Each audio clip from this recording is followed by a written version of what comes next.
Dalam video amatir, terlihat ibu dan anaknya ditagih utang oleh seorang debt collector. Si ibu yang berutang, bersikeras tak mau membayar utangnya. Tapi anaknya yang lajang, malah bertindak sok jago.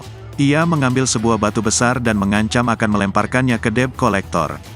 Ancaman si anak berutang, tak membuat debt collector gentar. Ia malah mempersilahkan untuk melemparkan batu kepadanya. Tapi, aksi sok jago si anak berhasil dihalangi oleh ibunya. Sesaat kemudian, debt collector yang sudah hilang kesabaran langsung melompat dan mendorong anak lajang sok jago hingga terjatuh. Keduanya tampak bergelut di pekarangan rumah warga. Aksi si debt collector sempat diabadikan oleh rekannya. Debt collector sempat berujar mengapa dirinya dianggap salah, padahal hanya menagih kewajiban agar utang dibayar.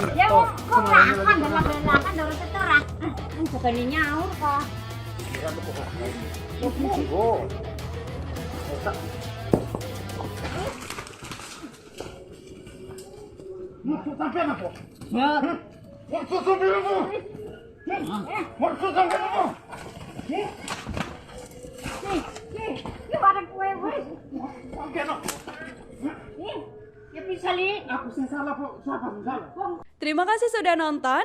Jangan lupa like, subscribe, dan share ya.